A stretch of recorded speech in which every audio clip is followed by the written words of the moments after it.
This story happened to me 3 years ago when I was in one of my nightmares. My mom asked me to stay put while they were checking her out with some idea surprises for me, put it that way.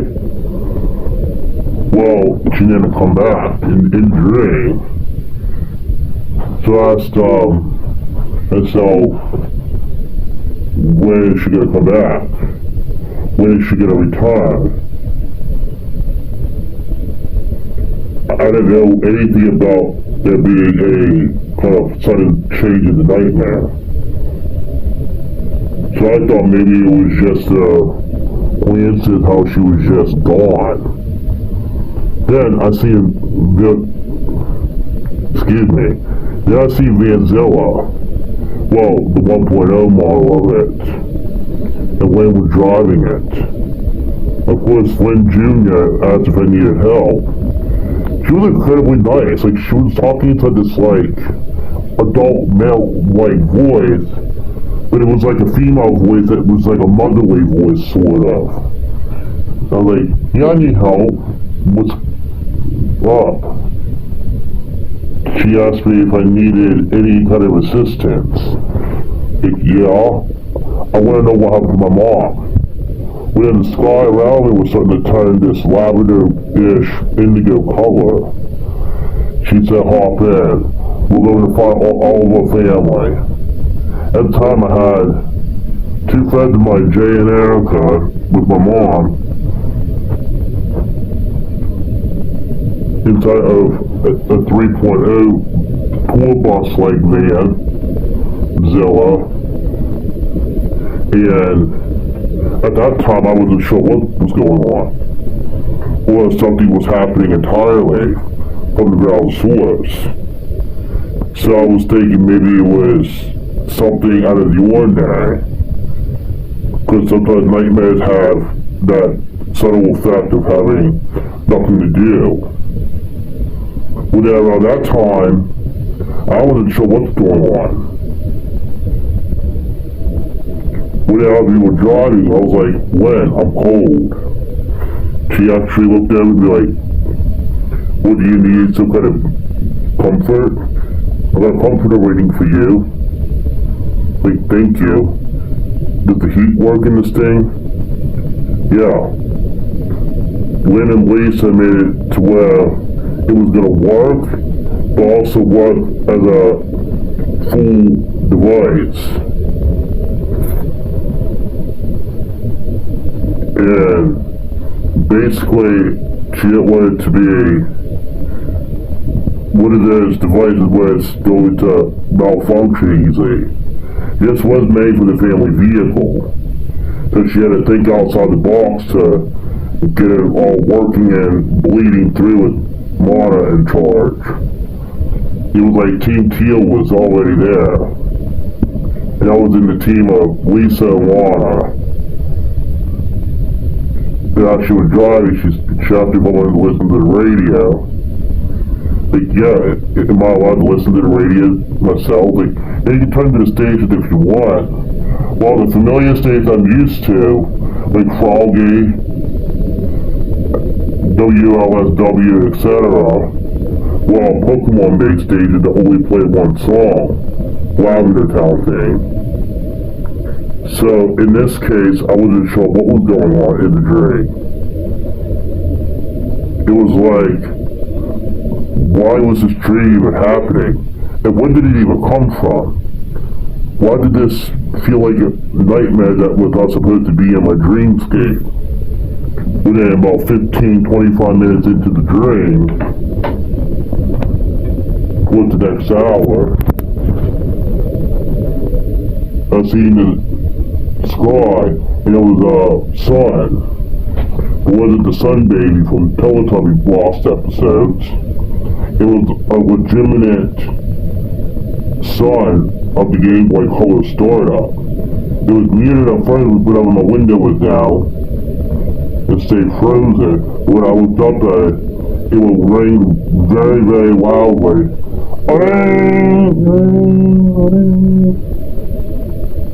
And I was starting to get a bit afraid. I thought maybe it was just a very coincidence how it would just be a specific Game Boy Color store. Nothing up with the splash screen. But what was off about it was inside two shades of purple. The third one being the background being a little bit more toward the lavender shade. Well, still white, it was more like a soft lilac, like lavender. Despite it being a heavy white in the background, it kept its subtle color to it. Then I seen a movie of Zilla pull up behind her, and thought maybe when Dad and the rest of the family were in the back of the car. I was like, hey, look, there's another Vanzilla behind us.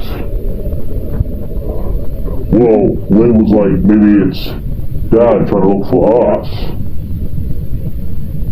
So I looked down and I was like, the van? What the hell are you doing inside the van? You're not supposed to be driving. You don't even got a freaking license. Get yourself arrested for that. Like, I don't care. There ain't no cops here anyway in this dream. And it scared me to death. Because it actually kind of broke the fourth wall a little bit. But it legitimately broke the fourth wall on how it was in reality, within reality. Then the fourth wall break was like there to go through reality again. So I thought maybe it was just another minor glitch, but it was reality trying to come through. And then during that time I thought maybe it was just a coincidence how it was just there. And more I explored it, she was like, oh, if you're looking for the fairy, they're back there. Well, I tapped on one of them and the all activated was only saying one phrase. Hello, hello, hello, hello, hello, hello. And I knew one of Lynn's top pranks. As it is. I'm coming to get you. And it was the way of talking in a demonic voice. And no, it sounded like actual Satan was in my dream. You're not gonna stop me now. And yeah, her voice was still there, but it was very, very, very, very faint.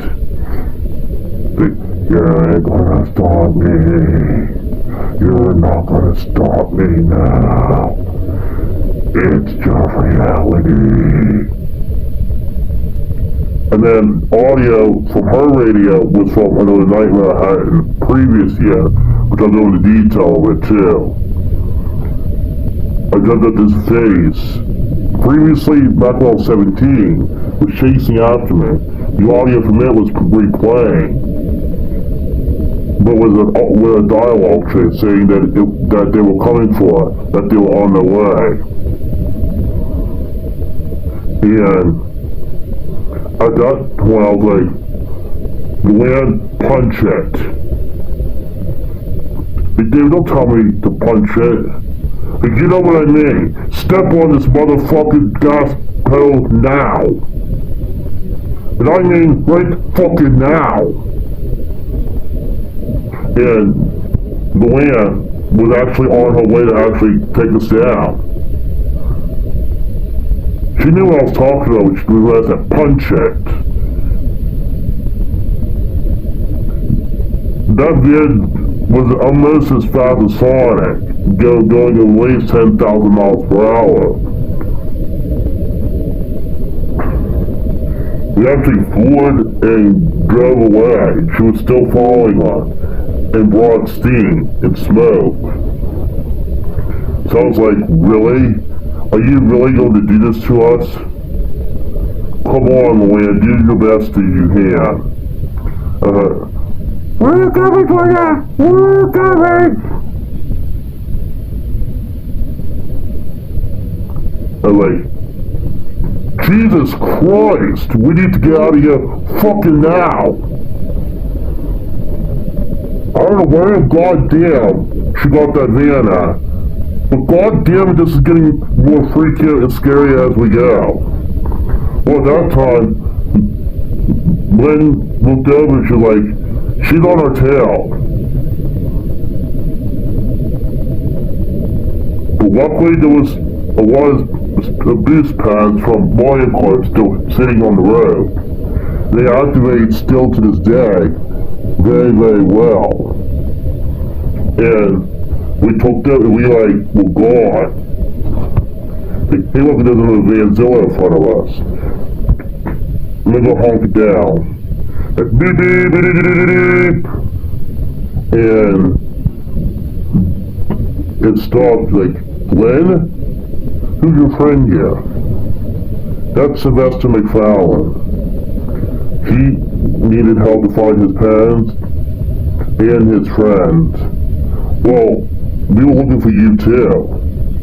About going on a road trip. I'm just glad I finally found you guys. And at that point, I wasn't sure if A, they were looking for me, or B, we were looking for them. It was actually C, all the above. Then the weird came out and tried to capture us down. The weird was like very, very close to getting us. Lynn Sr., with the voice of my origin story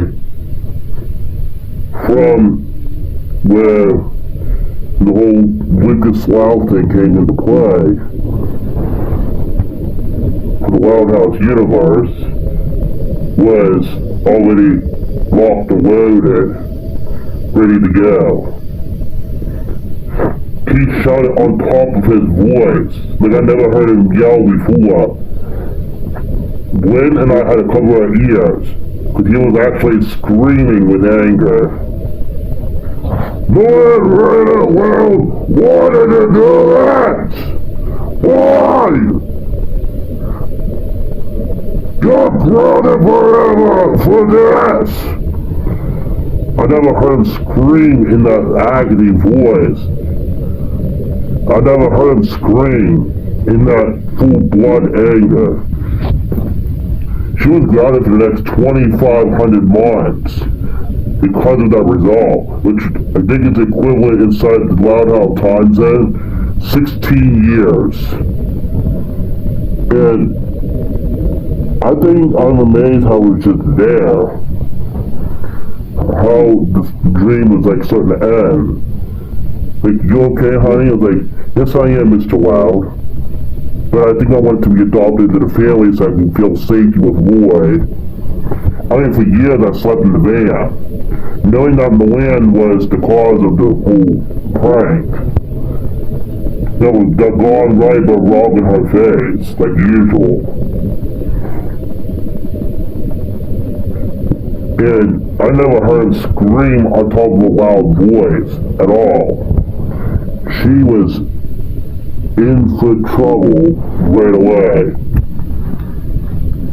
Knowing that she knew about this at the beginning, it was time for her to push back and listen to what her dad said. Then it ended off with the most painful memory of them all in my brain. I had to go to regular school. Well, every time I walk the hallway, I'll hear, "You're never gonna escape me." It was like echo and echo and echo throughout the hallway. So my mental health was just getting down and dirty on me to depression. Well, at that rate, it was what the conclusion of the second half of the dream was. It was all about being there for everybody else around me, for the Loud House. Now that I'm Loud, under the name Lucas, my middle name of some sort was based on that of malice, a literal beg for help. So, dad, yeah, my little dad was basically helping me out with Dr. Santiago, which of course was Ronnie Ann herself. And at that time, I thought maybe it was just a segment glitch that did it to me. And at the rate that I was at, I thought maybe it was just a bad dream. I didn't know because it was just that good in me. Well, the way it's how usual from back inside of the 360 video I used to be in, well, charged for, to think about it, she said, alright guys, up and out, everybody up and ready for school in 20 minutes, or you are walking. Well, I didn't get out of bed because of how much restless night sleep I had thanks to Luann. Luann walked in. She was angry, but then she realized one thing. That was kicking and punching Luann out of pure anger in my sleep. She was like, Dad, he's not going to school. He was about to say, Lucas, you're grounded for the whole entire week. Then he realized there was something deeper going on. That a simple punishment is not going to do anything. That it was just ripping me apart entirely. That he was hoping to God that it would just go away in like no time. Like something just needed to be done. So he took me to Dr. Ronnie, and she like, Mrs. like, how did she put it? Oh yeah. She said, there's something deeper and more downright going on with him. This is what we call nightmarophobia. It's a deeper meaning that we need to get our tears down to. We need to get him evaluated immediately. To let him sleep in the van for as long as he wants, for right now. But this is ridiculous for what he has to go through thanks to the land and the ultimate prank. It's something I'm never just going to get over. And at that time, I knew it was just going to be on its own just one of the biggest nightmares I've ever had. It wasn't just a night terror, it was what they call the nightmare, which is spelled M-E-R-R-O-R. It combines on a play of words, a nightmare with a night terror. So there were like some terror pieces in the play. So I thought maybe it was just Luann being Luann.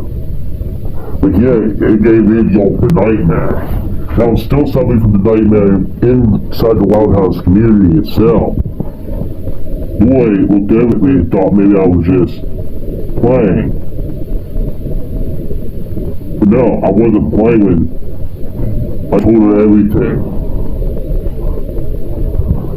Because one day why I didn't like really go to school or anything. I was like, it's because of what happened. It was because of what happened right there. And I'm tired of feeling like I'm just a worthless piece of nothing to Luann. I'm sorry. I'm very, very sorry, Luann. I'm like very, very, very sorry. As I was leaving for school, I thought maybe it was just a wake-up call to what happened in my dream. So I begged Dad to let me stay home and work on the computer for a while, for learning. But doing a homeschool within a computer Like, yeah, I can't go into regular school anymore. I just can't do it. And Dr. Santiago, before she went to school herself, said, just hear him out, Mr. Loud. You can't let him down right now. He is inside of what they call SPTSD. Sleep paranoid stress disorder and deduction. So, he's probably going to take a while to get back into the whole basic or go back to school again. It's not your fault, Mr. Loud. It's not your fault. Blame it on the lamp. She did it herself. She literally did it herself.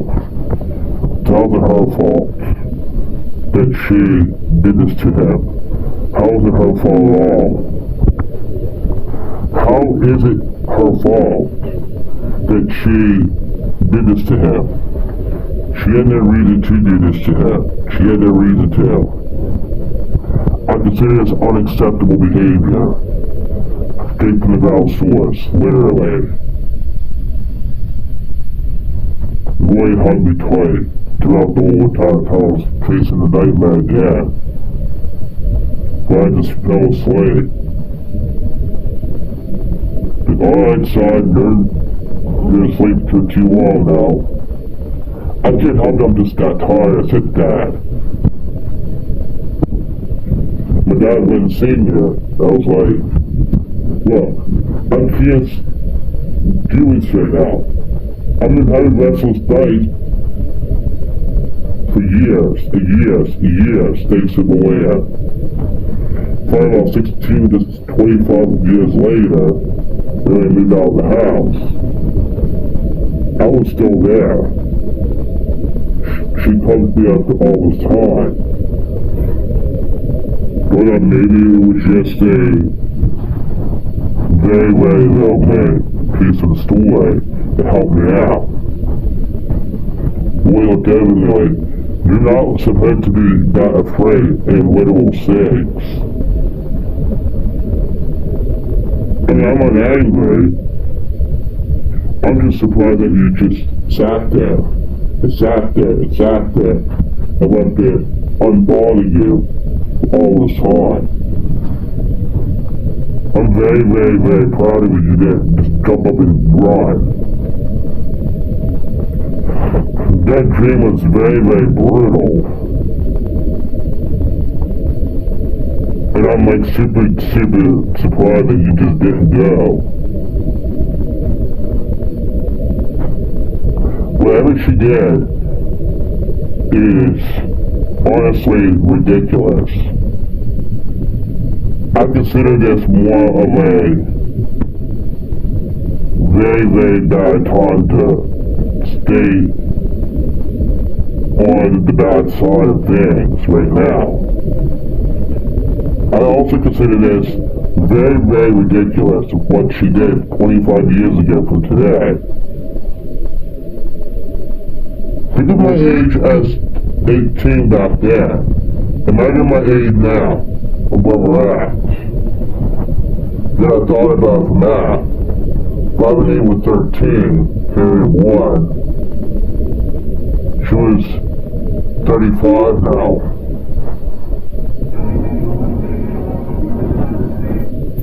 And at that time I was like, what am I supposed to do? I'm a young boy now. You're supposed to have a life of your own. I'll take care of me. Like, I actually wanted to do this when I grew up, was to take care of you.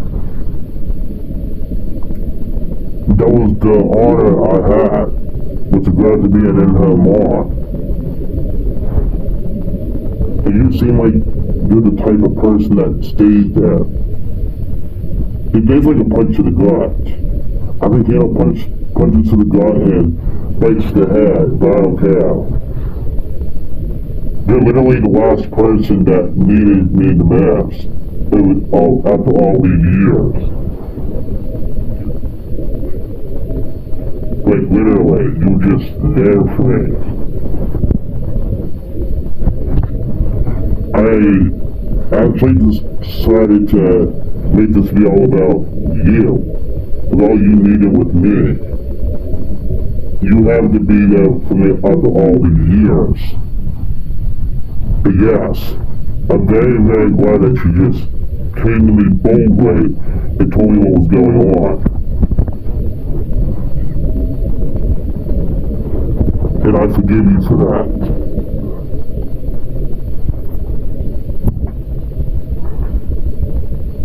And that's how the whole dream ended. From all the nightmares and the slight dreams I had over time. Thank you for your patience and listening to my story. Goodbye for good.